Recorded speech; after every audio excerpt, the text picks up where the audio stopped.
Assalamualaikum warahmatullahi wabarakatuh. Perkenalkan, nama saya Muhammad Aldiansa. Saya sebagai moderator.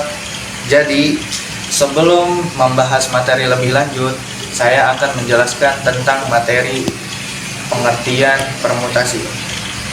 Apa itu permutasi? Di sini saya akan menjelaskan. Permutasi adalah konsep matematika yang menjelaskan jumlah cara menyusun data dalam urutan tertentu. Oke, tentunya permutasi terbagi dalam beberapa jenis. Daripada penasaran, mending kita simak video yang akan dijelaskan oleh teman-teman saya. Di sini saya akan menjelaskan permutasi pengulangan. Permutasi pengulangan adalah permutasi di mana elemen-elemen dari himpunan dapat digunakan kembali atau diulang lebih dari satu kali, berbeda dengan permutasi biasa. Dalam permutasi pengulangan, setiap elemen tidak harus untuk setiap posisi. Oke, selanjutnya di sini kita akan membahas tentang rumus permutasi pengulangan. Jika kita memiliki n elemen total dan ingin menyusunnya dalam k posisi dengan elemen dapat diulang, maka jumlah permutasi diberikan oleh p berulang sama dengan n pangkat k. Oke, selanjutnya ada contoh soal. Contoh soal permutasi berulang. Diberikan angka 1, 2, dan 3 akan disusun bilangan puluhan dari angka-angka tersebut. Berapa banyak angka yang dapat dibentuk? Nah, di sini ada n sama dengan 3 karena banyak unsur tersedianya itu ada 1, 2, dan 3. K-nya itu 2 atau banyak unsur yang disusun. Nah, di sini kita akan menjawab P berulang sama dengan 3 pangkat 2. 3 pangkat 2 itu dari mana sih? Karena dari rumusnya. Karena rumusnya itu P berulang sama dengan N pangkat K. Jadi, N-nya itu 3, K-nya itu 2. Jadi, P berulang sama dengan 3 pangkat 2 sama dengan 9 cara. Terima kasih. Di sini saya akan menjelaskan tentang permutasi tanpa pengulangan. Permutasi tanpa pengulangan elemen adalah kelompok elemen yang berbeda yang dapat dilakukan sehingga dua kelompok berbeda satu sama lain hanya dalam urutan penempatan elemen. Sifat permutasi tanpa pengulangan adalah setiap elemen hanya bisa muncul sekali dalam urutan. Rumus permutasi tanpa pengulangan. N dikali R sama dengan N faktorial dibagi N diambil R faktorial.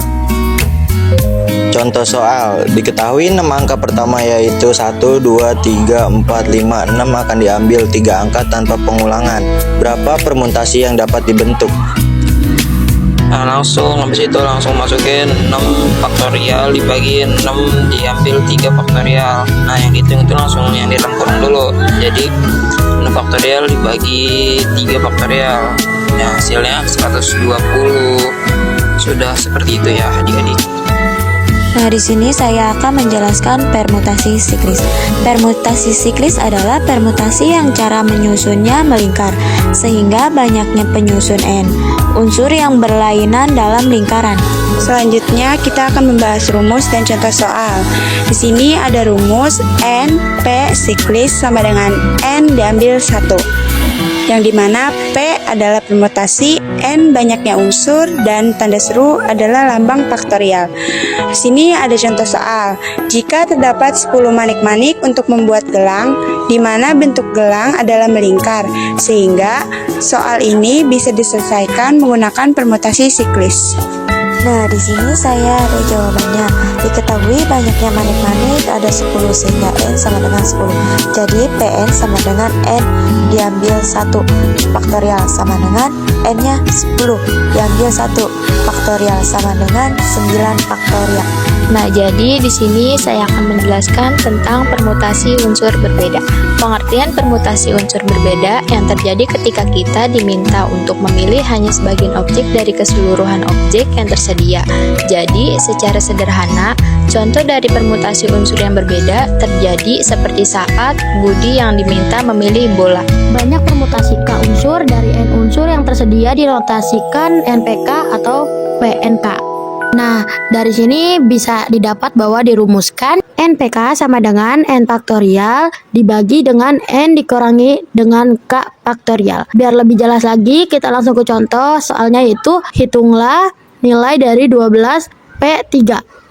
12 P3 dengan di sini 12-nya ini sebagai N, sedangkan 3-nya ini sebagai K-nya. N faktorial dibagi dengan N dikurangi K, maka di sini 12P3 sama dengan 12 faktorial dibagi dengan 12 dikurangi 3 faktorial. 12 faktorial dibagi dengan 12 dikurangi 3 yaitu 9. Maka kita jabarkan 12 faktorial sama dengan 12 dikali dengan 11, kali dengan 10, kali dengan 9 faktorial. Karena penyebutnya di sini terdapat 9 faktorial, maka tinggal dibagi. Kita bisa sederhanakan 9 faktorial. 9 faktorialnya atas bawah itu dicoret, jadi sisa 12 kali 11 kali 10, hasilnya adalah 1320. Permutasi unsur sama. Permutasi unsur sama adalah susunan objek-objek yang memiliki unsur yang sama atau identik dengan memperhatikan urutannya. Permutasi unsur sama sering digunakan untuk menentukan banyaknya susunan huruf dalam satu kata. Perbedaan permutasi dan kombinasi adalah permutasi memperhatikan urutan elemen yang dipilih, sedangkan kombinasi tidak. Berikut ini adalah contoh soal dari unsur yang sama, yaitu tentukan banyak kata yang dapat disusun dari semua huruf pada kata berjejer. Caranya adalah kita akan mengurutkan unsur-unsur yang sama pada kalimat kata berjejer, yaitu S sama dengan 3, R sama dengan 2, J sama dengan 2. Nah, untuk B-nya ini tidak disebutkan karena dia ada pada unsur pertama. Jadi, jika ditotalkan adalah N sama dengan 8. Untuk rumusnya, kita dapat menggunakan seperti pada rumus di unsur berbeda. Karena perbedaannya hanyalah bahwa kalau unsur yang sama ini kita hanya mengurutkan atau menggabungkan dengan unsur yang sama. Jadi, dapat kita tuliskan seperti 8P322 sama dengan 8 faktorial dibagi 3 faktorial dikali 2 faktorial dikali 2 faktorial. Lalu di bawahnya 8 dikali 7 dikali 6 dikali 5 dikali 4 dikali 3 faktorial per 3 faktorial 2 dikali 1 2 dikali 1. Nah, dapat kita ketahui kalau ada yang menghasilkan sama tinggal kita coret aja. Setelah itu di bawahnya ada 2 dikali 7 dikali 6 dikali 5 yang hasilnya adalah 1680 susunan. Sebelumnya saya ucapkan terima kasih, mohon maaf bila ada kesalahan. Wassalamualaikum warahmatullahi wabarakatuh.